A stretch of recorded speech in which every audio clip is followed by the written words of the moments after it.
Assalamualaikum Ustaz. Waalaikumsalam warahmatullahi wabarakatuh. Ana mau tanya, di Quran surah Al-Maidah ayat ke-6, jika kamu sakit atau dalam perjalanan atau kembali dari tempat buang air, saya agak pelankan supaya mudah dipahami, atau menyentuh perempuan, bolehkah dijabarkan dari kata menyentuh perempuan? Maksudnya tolong terangkan, mungkin demikian. Apakah bersentuhan atau bersetubuh? Lantas bagaimana dengan hadis riwayat Abu Daud nomor 179, At-Tirmidzi nomor 86, Ibnu Majah nomor 502? Dari mana antum tahu nomornya? Bahwa Nabi SAW mencium salah seorang istrinya, kemudian keluar untuk sholat dan tidak berwudu kembali. Kita lihat dulu ayatnya. Baca kalimatnya, setelah paham bandingkan dengan hadisnya. Teman-teman sekalian, mari kita lihat Quran surah kelima Al-Maidah ayat ke-6, paling kiri sebelah atas. Ya ayyuhalladzina amanu idza qumtum ila shalah faghsilu wujuhakum wa aydiyakum ilal marasik wamsahu bi ru'usikum wa arjulakum ilal ka'bain. Teruskan sampai ke mendapatkan ayat ini. Jika kamu sakit atau dalam perjalanan, wa in kuntum marda aw ala safarin aw jaa ahadum minkum minal ghaid aw lamastumun nisa. Lihat ayatnya. Aw lamastumun nisa. Lamastum. Tumun nisa. Ini dia. Ini kalimatnya. Atau Anda diterjemahkan di situ menyentuh perempuan. Menyentuh itu ada 3 kata. 3 kata. Satu massa. Massa. Ya massu. Kalimat massa pertama bisa ditemukan di Al-Baqarah ayat 214, paling kanan sebelah bawah. Am hasibtum an tadkhulul jannata walamma ya'tikum mathalul ladzina khalau min qablikum massathumul ba'sa. Massa. Ya. Menyentuh. 2, lamasa. Menyentuh. 3, lamasa. Ini pakai alif. Lamasa. Yulamisu, lemes. Dia.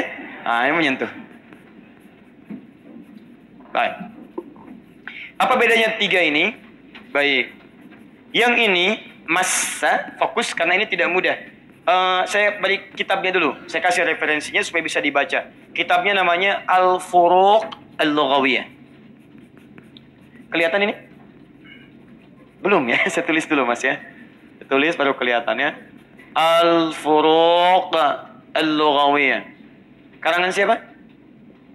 Karangan Abu Hilal Al-Askari. Abu Hilal Al-Askari.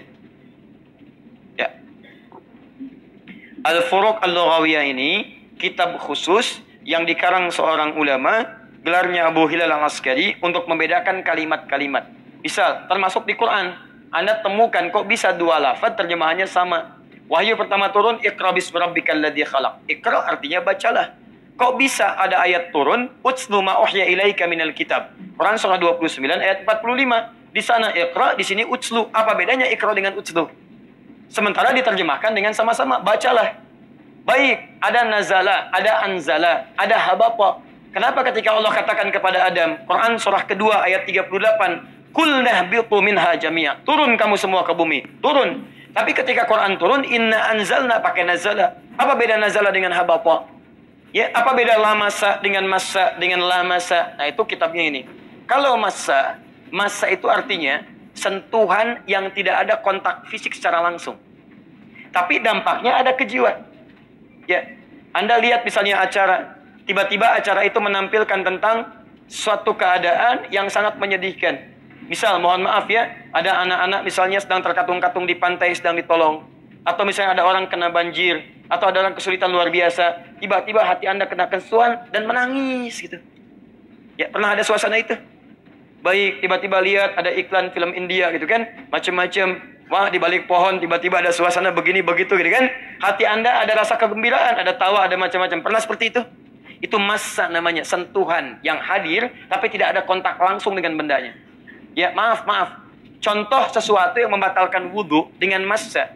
Anda lihat misalnya tiba-tiba sedang lihat handphone atau di TV ada gambar-gambar yang tidak elok dipandang dan sebagainya, ada sentuhan, gejolak ke dalam jiwa Anda misalnya. sampai ada pikiran-pikiran tertentu, itu bisa membatalkan wudhu. Itu massa namanya.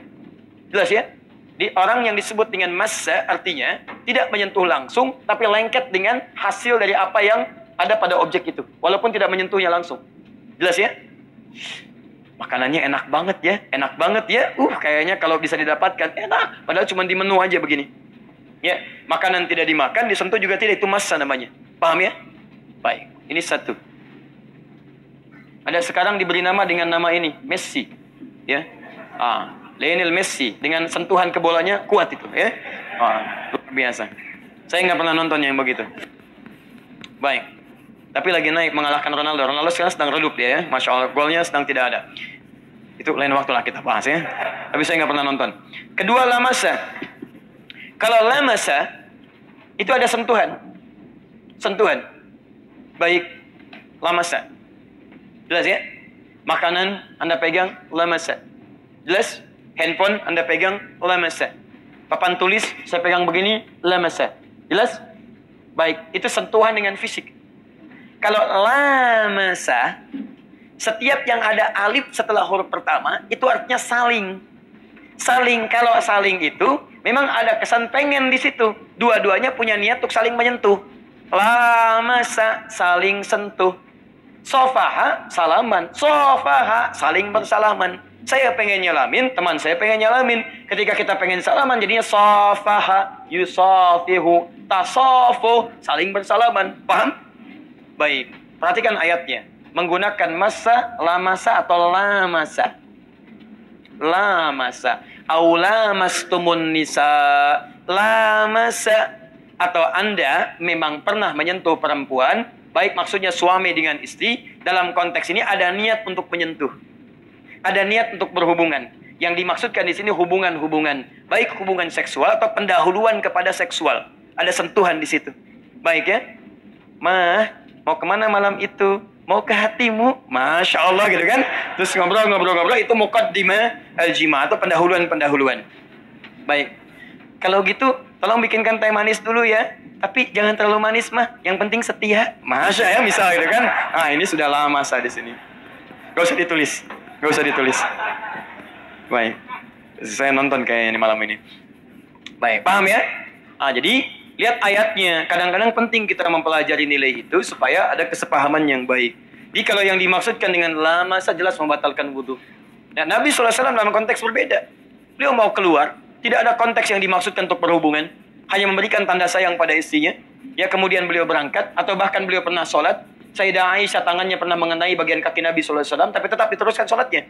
Karena tidak ada niat untuk berhasrat untuk hubungan seksual atau pada hal-hal yang lainnya. Kalau seperti itu nggak ada masalah. Ya, istri cium tangan suami, suami mau kerja itu nggak membatalkan wudhu. Teruskan saja, nggak ada masalah di situ.